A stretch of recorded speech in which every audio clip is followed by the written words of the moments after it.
Tapi kalau sudah Islam dikutik-kutik, saya katakan jangan membangunkan macan tidur.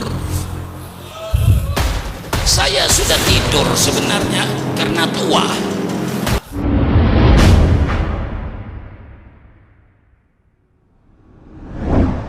Saya katakan pemerintah sadarlah bahwa Indonesia ini bukan negara Islam, tapi kebetulan Indonesia ini 90% rakyatnya beragama Islam.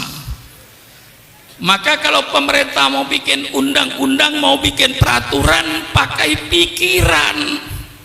Siapa yang akan melaksanakan peraturan ini? Siapa yang melaksanakan undang-undang ini? Kau jangan bikin undang-undang peraturan semau-maunya. Pikirkan dulu, siapa yang akan melaksanakan peraturan yang kau bikin ini? Yang akan melaksanakan 90% beragama Islam. Jangan Anda bikin peraturan, ya Pak Jinuri ya. Jangan Anda bikin peraturan dengan Al-Quran dan Sunnah Nabi.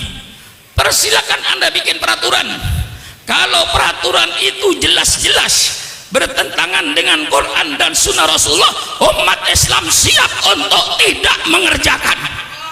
Kalau ada tokoh Islam berkata bahwa Islam tidak mengatur kehidupan manusia sehari-hari, itu keluar dari orang-orang yang bodoh dan tidak mengerti syariat Islam. Paham? Paham? Mestinya saya sudah tidak pidato begini. Dulu 40 tahun yang lalu saya begitu pidato begini. Tapi kalau sudah Islam dikutik-kutik, saya katakan jangan membangunkan macan tidur. Saya sudah tidur sebenarnya karena tua. Tapi jangan coba-coba Islam itu dipermainkan. Syukur akan tampil sebagaimana dulu ketika umur 20 tahun, 30 tahun. Tangan saya masih mampu untuk nunjuk-nunjuk.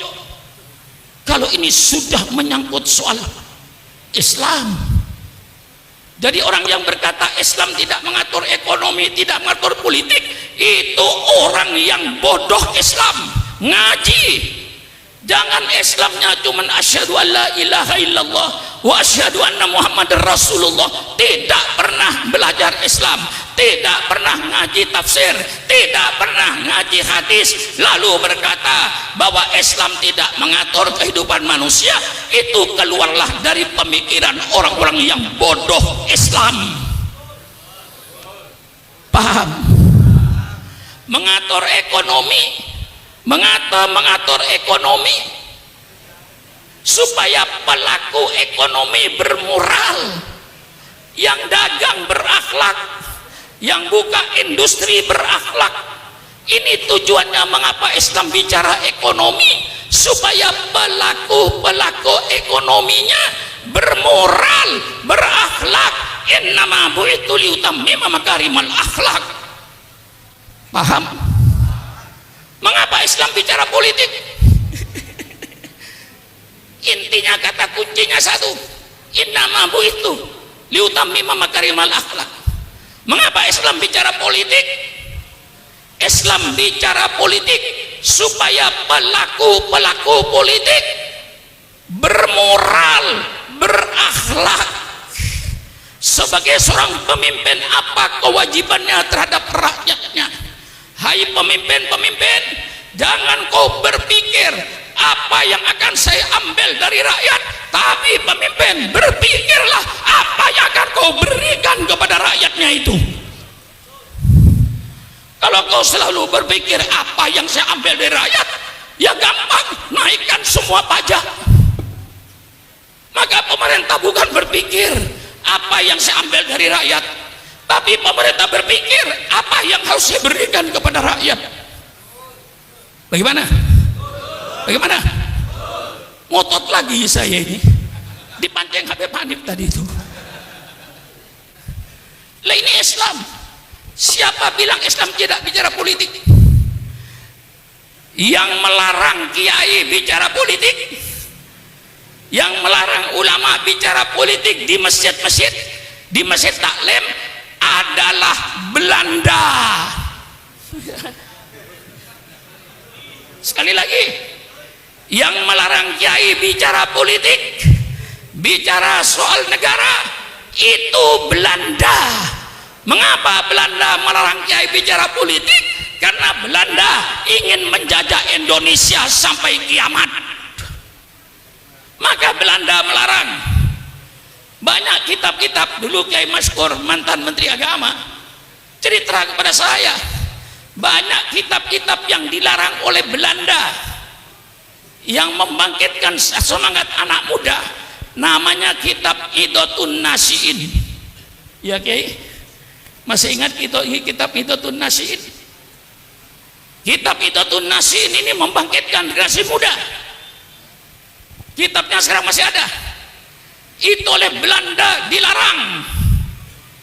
Kitab-kitab yang berbau politik, Ahkamus Sultaniyah dilarang. Baik yang disusun Imam Mawardi maupun yang disusun Imam Abu Ya'la. Tidak boleh bicara soal politik. Itu yang melarang Belanda. Kalau sekarang ada tokoh di Indonesia melarang kiai bicara politik, berarti itu sisa-sisa. Tolong berhadapan dengan Sukron Makmun. Mari kita duduk di atas meja dengan damai, dengan sejuk, sambil minum kopi. Betul? Mari bicara. Jangan ngomong sembarangan kalau tidak ngerti Islam. Di mana kau ngajinya? Di mana kau menuntut ilmunya? Mentang-mentang jadi tokoh tidak pernah ngaji Islam, berbicara orang Islam. Ini yang merusak Islam di Indonesia ini. Mari secara ilmiahnya saya kupas. Quran, ayat politik dalam Quran terlalu banyak. Saudara kenal baldatun thayyibatun wa rabbun ghafur? Di mana itu? Di mana itu? Apa baldatun thayyibatun wa rabbun ghafur? Negara yang baik, negara yang aman, negara yang damai, negara yang sejahtera. Itu dalam surat As-Saba. Itu tertulis dalam Al-Quran. Masih banyak ayat-ayat yang berbicara soal negara. Banyak. Saya kasih sebagian saja. Lau anna ahlal qura amanu wattaqau la fatahna alaihim barakatim minas sami walakin dzakadzabu fa'udnahum bima kanu yaksibun. Ini ayat bicara politik negara. Seandainya penduduk negeri ini beriman dan bertakwa kepada Allah, pasti kata Allah, saya bukakan keberkahan dari langit. Hujan turun berkah, bukan angin puting beliung. Hujan turun berkah, bukan banjir bandang. Hujan yang membawa keberkahan. Kami buka keberkahan dari bumi. Buah-buahannya tumbuh, padinya tumbuh, jagungnya tumbuh, yang subur, makmur. Lau anna ahlal qura amanu wattaqau. Ini ayat menyebut suatu negara. Wa daraballahu mathalan qaryatan kanat aminatan mutmainnah ya'tiha rizquha rawadan min kulli makan fakafarat bi an'amillah fa'adaqallahu libasal ju'i wal khawfi bima kanu yasnaun. Ini ayat politik. Allah memberikan satu contoh negara yang aman, negara yang tentram. Mengapa aman tentram? Karena keadilan. Allah datangkan rezekinya yang berlimpah ruah dari segala penjuru. Negara ini yang menjadi cita-cita setiap manusia. Negara seperti di Quran ini yang diharapkan oleh semua manusia. Tapi apa yang terjadi? Fakafarat bi an'amillah. Mereka lalu ingkar kepada nikmat Allah. Allah tukar fa'adaqahul libasal ju'i wal khaufi bima kanu yasnaun. Allah tukar rezeki yang berlimpah dengan kelaparan. Berapa banyaknya bangsa Indonesia sedang lapar hari ini. Subhanallah, subhanallah. Allah tukar keamanan dan ketenangan dengan kegelisahan. Lihat sekarang ini di Irian, di mana-mana tempat. Subhanallah, subhanallah. Allah bicara negara, malah Allah menceritakan lagi bagaimana Allah cara menghancurkan suatu negara. Ini terperinci dalam Al-Quran. Dalam Al-Quran terperinci. Idza aradna an nulika qaryatan amarna mutrafiha fafasaku fiha faqa alahil qawlu fadammarnaha tadmira.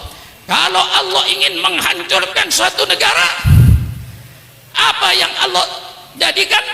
Allah perintahkan orang-orang yang bergelimang dalam kenikmatan untuk taat kepada Allah, tapi mereka tidak taat kepada Allah. Orang-orang kayanya yang bergelimang dengan kenikmatan itu, mereka main perempuan, main judi, mabuk-mabukan, segala larangan Allah. Itulah Allah hancurkan negeri itu. Kalau ini sudah terjadi, ada yang membaca tafsir itu bukan amarna, dibaca amarna. Kalau Allah ingin menghancurkan suatu negara, maka Allah jadikan pemimpin negaranya itu orang-orang yang bergelimang dalam kemewahan.